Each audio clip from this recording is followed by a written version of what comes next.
Well, what do you know? We had a little visit today from Wilma, Dave, and their darling little dog, Rosie. Yeah. And what they made us do? Well, they made us drink all the beer. Yeah. And we've blown our budget. We've blown the budget for the day. Yeah. So all that's left to do is make a vlog. Here it comes. Well, hi everybody and welcome to another Happy Travellers vlog. Many of you have been asking recently about how we make vlogs. How do we do this?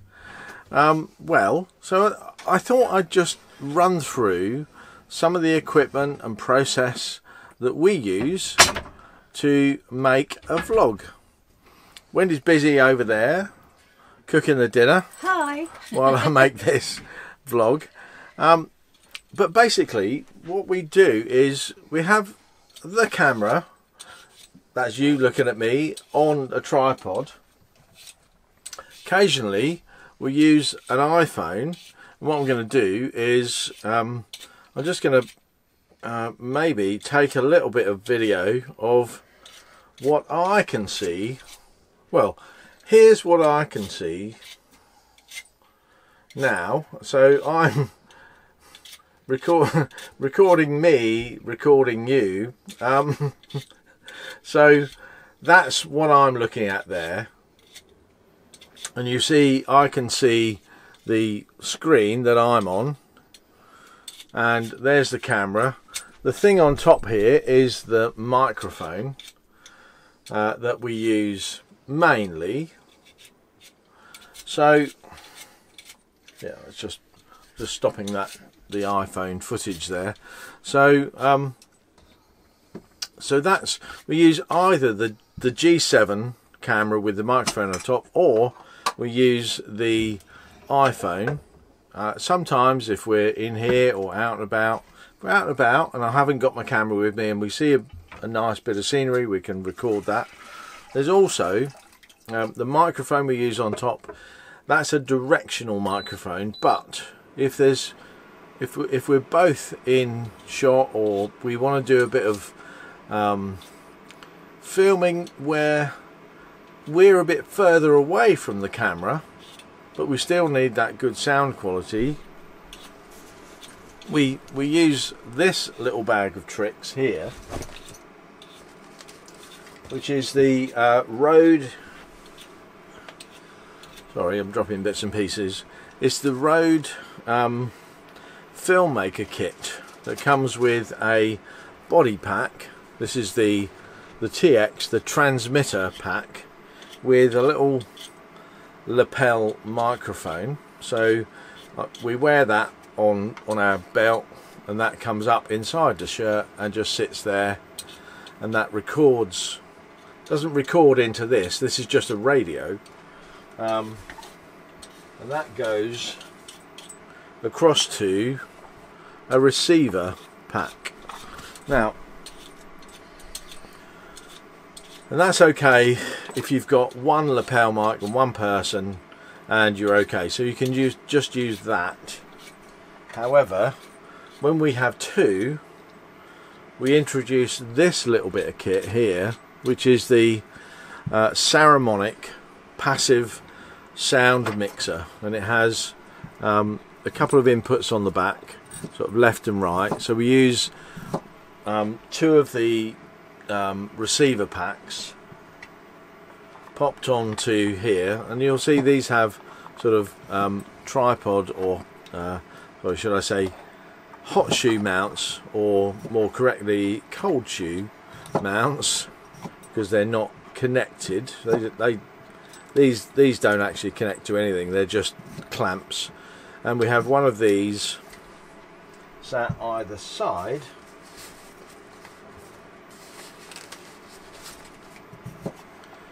One there, one there.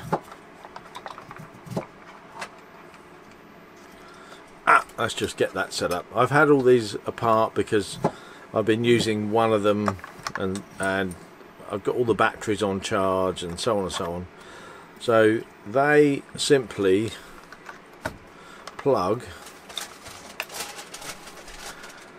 left and right mic into the left and right input, so that receives two radio signals. One of them defaults to channel 1, one of them defaults to channel 8, so there's a good bit of channel separation so the radio signals don't interfere with each other. Then there's this little cable that plugs into the output of that. This whole bit sits on the top of the camera like the microphone does and plugs into the mic input on the camera.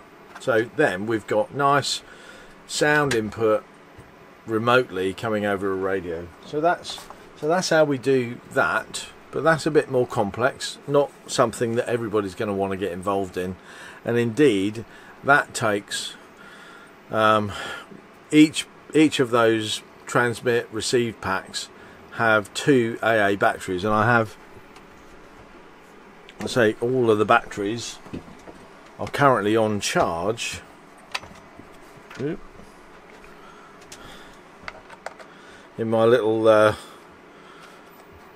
charger here, so I've got 8 AA batteries in a single charger, and for all the batteries, when I use AA the rechargeable, I buy the Eneloop Pro batteries because they are really long lasting, super quality, very good.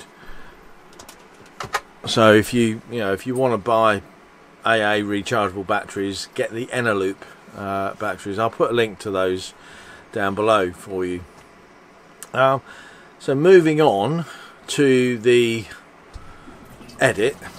So all of the footage from the Lumix G7 goes onto a little SD card, and I have 2 of these. And the reason I have 2 of these is, on occasion, before I started using 2 consistently, I used to grab the camera, go out with it thinking I'd get some footage, and then I'd find no card in the camera because I'd taken it out, put it into the card reader here that goes in the iPad, and forgotten to take it back out. So when I take a card out of the camera now, I put another one back in immediately, so I've then always got a card in the camera.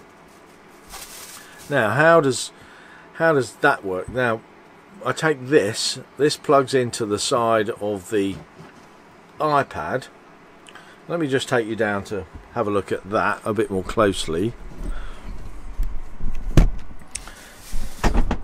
So this is how we edit the footage.